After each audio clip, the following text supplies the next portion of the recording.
And on to McFarlane DC Multiverse, quote unquote, because one of these figures is not part of the DC Multiverse line.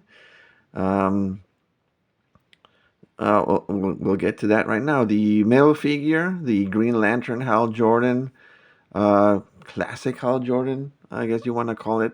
It is under the DC Direct banner that McFarlane is running, but this released as their uh, digital line or phygital line, I guess they call it, where you get obviously you get the figure and you get a download for one of their, virtual action figures, whatnot. I haven't done anything of that. Um, I'm not gonna get into that. But anyway, that's that figure. And then in front of him, we have the Huntress Collector's Edition. Just to mention, I did do some minor modification to the faceplate. So for those who don't know, instead of alternate head sculpts, McFarlane gave us alternate face plates that you can swap out, mainly from like the front tuft of her hair, and then the entire face and the mask, right? So you swap those out. Um, but I found that the faceplate sat a little too forward in relation to like where the neck is and the throat. I just adjusted the peg on the back so that it would sit further, so that the face could sit a little further back and closer to the neck and throat, so that it would look a little more natural. But that's the only modification that I've done to this figure. Then on the left, we have my customized Nightfall Batman, the black and gray variant that released. But I modified mine to look a little closer to the Batman animated series look. Um, there's a video out on how I did that custom. Check it out. And then next to him, we have the Batman Dawn of Justice Bat Flick. Although he does have a different head sculpt. The head sculpt that is on him right now is from the Batman that came, the Batflick that came with the Batman's Ultimate Movie Collection, the big 6-pack box. We got the armored Batman, but without the goggles. That's the head sculpt that's on him right now. He looks a little more like Affleck on that head sculpt than the one that came with the actual figure. And then we got the Green Lantern, and then next to him we have the Dark Knight Rises Catwoman. Again, one of the hard to find figures for this year. She released uh, either solo, just a figure, and then with the Bat Pod, which is actually on discount on Amazon right now. So I'm thinking of probably getting it. The only difference is that the mask, the goggles, her goggles, can flip forward, up and down, or front to back, whatever you want to call it. Um, but it's basically the same figure. Great figure, no reuse whatsoever. A lot of people thought that they had reused the Nightfall Catwoman for her, but no, this is a completely new sculpt. And then talking about hard to find figures, the collector's edition Wonder Woman. Um, I got this figure early in 2024. I forget exactly around what dates, but it was early in the year. But I was able to manage to get her through one of the Mexican online toy retailers. Um, it was a little pricier than normal retail US price, but not as crazy as the aftermarket price. Uh, Again, it just has to do with import duties and all of that when buying action figures here in Mexico, and all of that. So, well, I mean, on all action figures, right? On Marvel Legends, whatever action figures. But for some reason, the McFarlane toys get, hit with a higher premium uh, tax, I guess you could say. I don't know. So they're a little more expensive than what Marvel Legends would get priced, right? So even though they're around the same pricing in the U.S. But anyway, long story short, the the Wonder Woman, I was able to get her through one of those retailers. And then in the back, we have both the armored Azrael Batman figures. Shout out to my friend Carlo. He helped me get a bunch of figures this year. I believe he got me both actually. Yeah, he found the red one first. Or actually, no, I got the red one on Amazon. Now I remember. I got the red one on Amazon, and he was able to find the blue variant uh, on GameStop, or I forget where he found it. But yeah, I was able to get both of the figures. So I'm none of the planning on repainting and customizing them. Just so they look a little better um, uh, from what they look right now. But yeah, I would say out of this bunch of figures, I mean, it's hard to say which one is my favorite because, you can finally get like a classic, quote unquote, styled Wonder Woman that we have been missing throughout the DC Multiverse line. The the Catwoman is an amazing figure, an amazing sculpt. Hal Jordan is low key like one of my favorite characters in DC. I always found myself, rooting for him when, Justice League, Super Friends, Superpowers, and all of that. And of course, Batfleck, one of the best representations of the classic, black and gray with a large bat suit. It's hard to say and of course my custom Nightfall Batman. I mean, it's hard to say which one is my favorite. So, you know, they're all my favorite. Yeah, cop out. But anyway, yeah. So these are what's the one, two, three, four. That's five, six, seven, eight, eight. My top eight. Um, McFarlane DC Multiverse slash DC Direct figures of 2024. And now on to Masters of the Universe. One of my favorite lines to collect, especially this year now that we've got a bunch of stuff going on at the same time. So we have the Revelation line. Revolution line, which is a continuation of the Revelation line from a couple years ago, which launched the line, the news, 112 scales, He-Man, MOTU series, which is the net based off of the Netflix Kevin Smith series. So we have that. We have the new Eternia line, and then we have the the Origins line and the cartoon collection. So if you're a fan of MOTU, and last year there were a lot of doom and gloom predictions going on that the line was going to end and all of that, but actually the line came out swinging in 2024, and we got a bunch of great figures. So let's start off right here front and center. We got the cartoon collection He-Man, and then to the right we've got the Tila, and behind her we got the Skeletor. Although I do have more of the cartoon collection figures, Beastman, Trapjaw, Evil Lyn, um, but I picked these guys out, just to represent the whole line as a whole because the line kicks major butt. It's not just a reuse of the Origins figures; these are brand new sculpts. So yeah, these are awesome. And then so to next to He-Man on the left, we've got the She-Ra.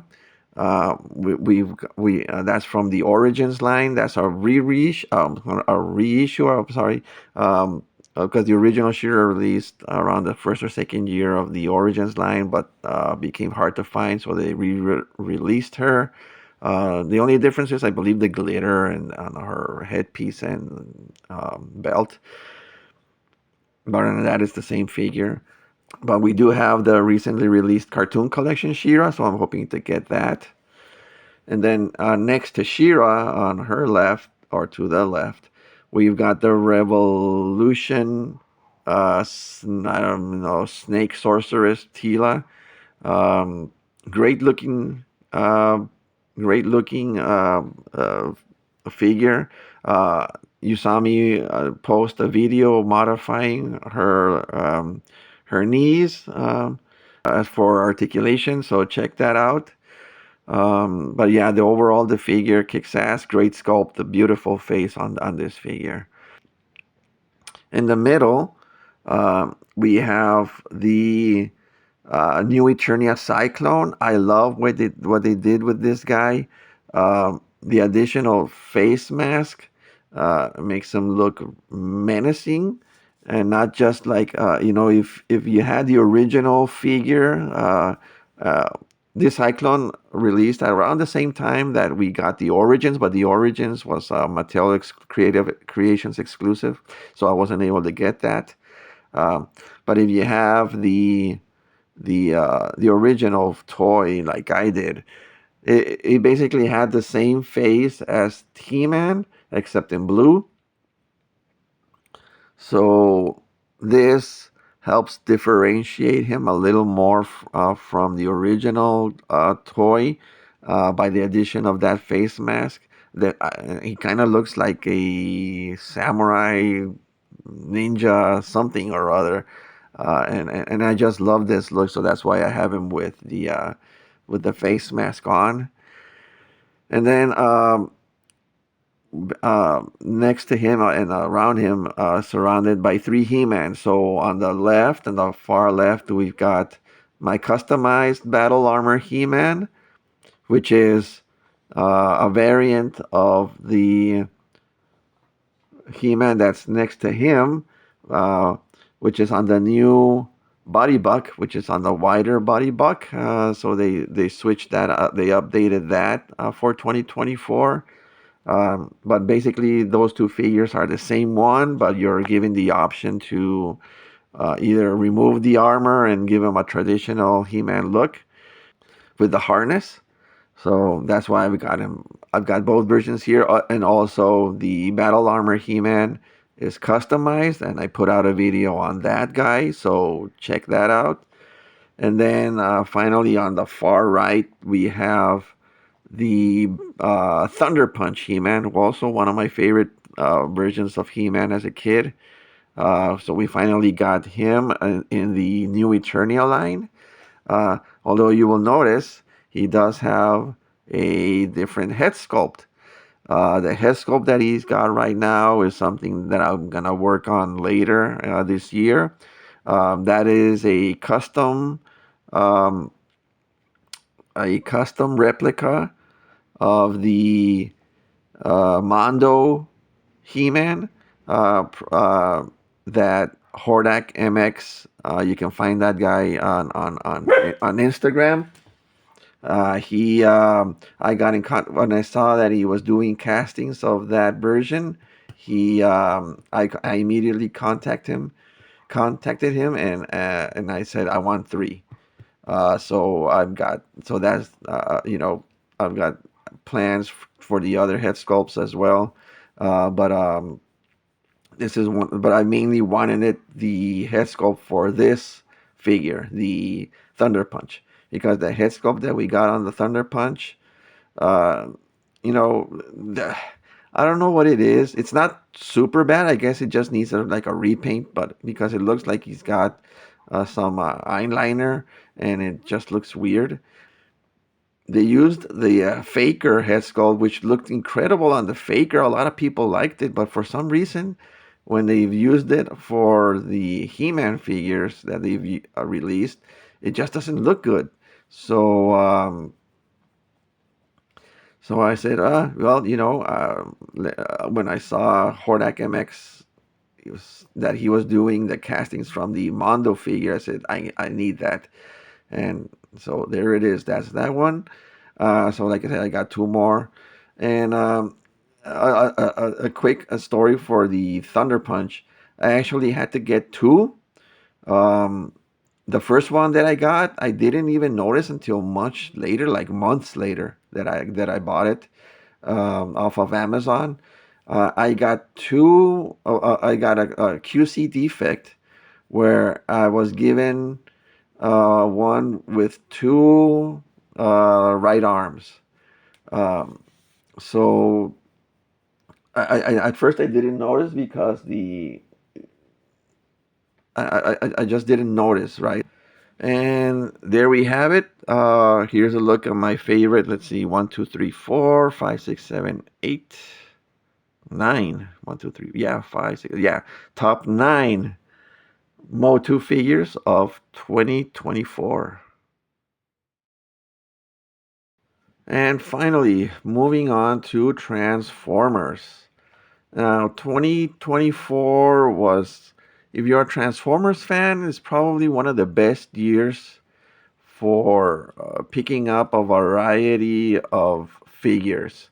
Main line, the Generations line, which is right now is closing out Legacy, and then we're gonna get the new era. Or what is it called? The Age of the Primes, I believe it's being called what the Generations line is gonna be for the theme for 2025 and onwards for the next couple of years. They're combining different eras of Transformers, and you're getting a variety of toys. If you were a G1, if you were a G2, if you're a fan of the the the cartoon, the movies, the Beast Wars, the Japanese continuity, the comic books, everything is being thrown in right now. Hasbro is giving us a bunch of different options to pick from whatever era you're from. Of course, I'm a fan of G1 mainly, but I do pick up some. If I see a cool figure, I'm gonna pick it up, right? I'm mainly a fan of G1 and the G1 cartoon, so that's gonna be my main focus.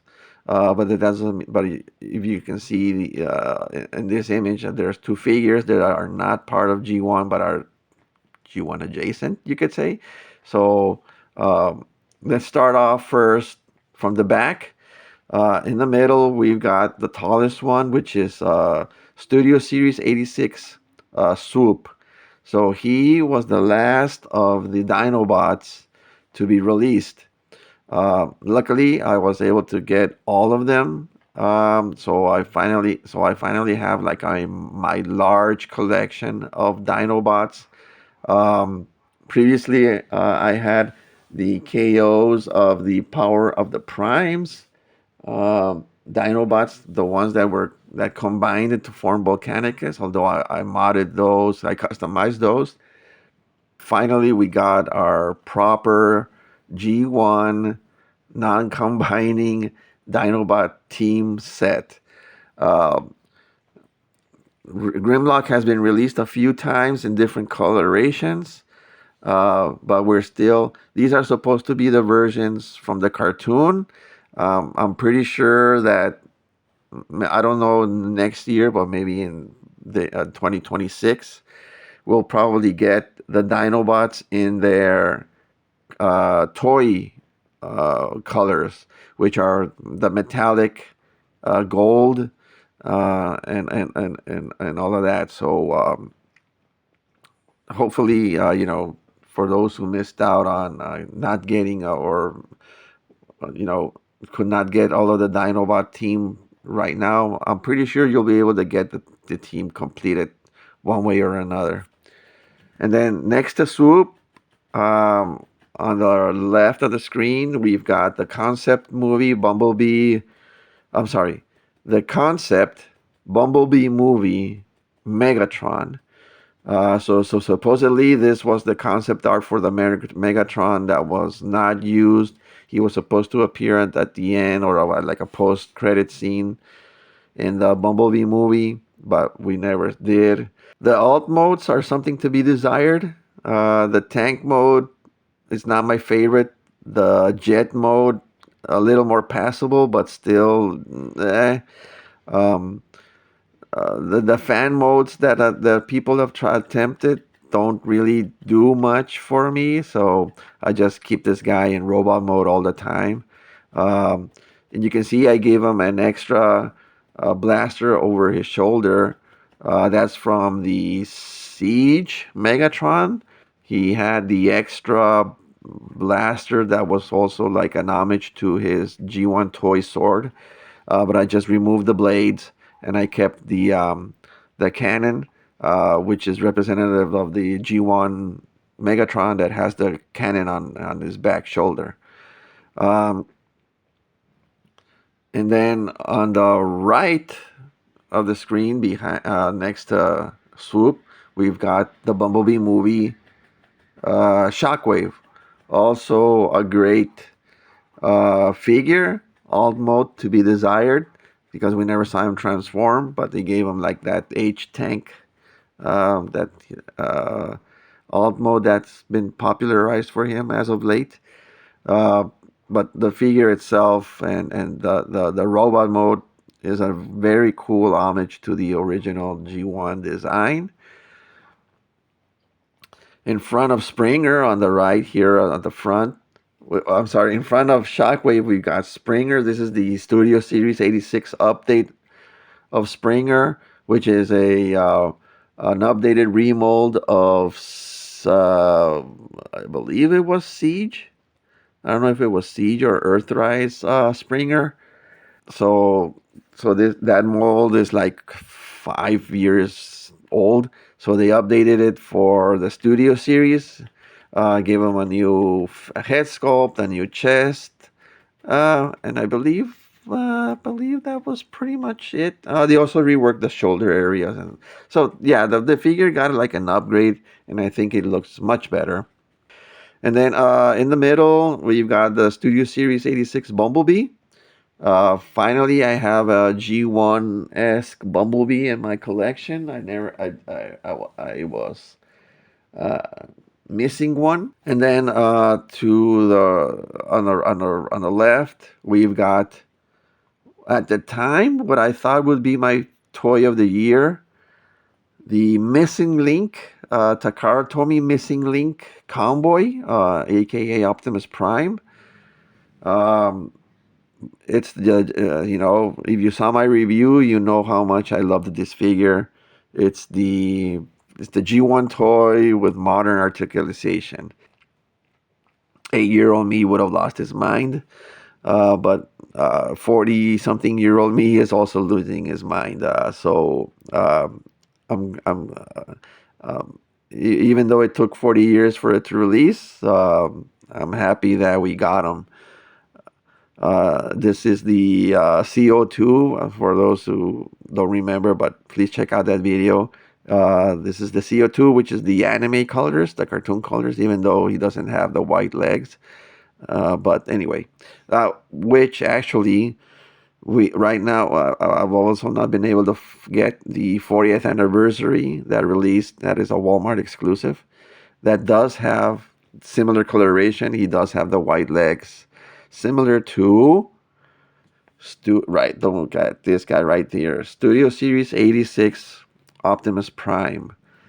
Without a doubt, no question, my favorite toy of 2024. It is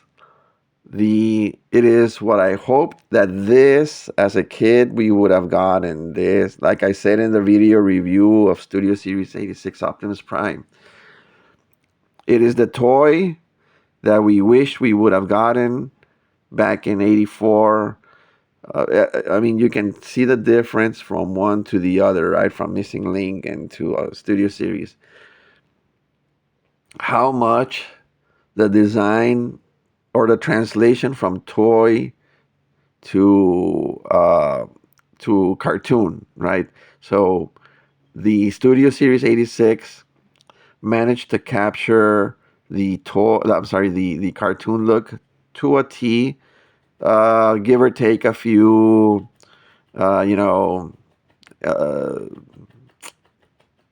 it's not 100% perfect. He's not a masterpiece, but for the main line, he's as close to a masterpiece figure that you're gonna get.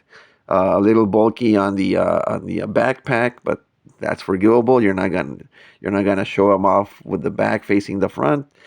Some people have had issues with the head sculpt. I brought up the head sculpt, saying that it was probably a little too roundish, and I even showed like an optional replacement.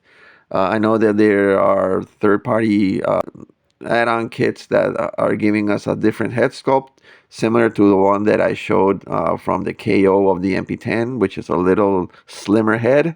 I still haven't done the modification to be able to switch the heads out, but that's something that I'm planning on doing later on. But yeah, Studio Series 86 Optimus Prime is my toy of the year, and that's how we're going to close out this year-end review of 2024. Thank you to everyone that checked out my channel throughout the years and this year in particular. And then, so yeah, here. So again, thank you to everyone that has checked out the channel this year and has subscribed. And I appreciate every one of you. Um, and hopefully 2025 brings us more wonderful toys. Thank you everyone for watching. Like, comment, subscribe, and all of that. Let me know what you guys think. What's your favorite action figure of or action figures of 2024? And yeah, comment in the comment section below. And I'll see you next year.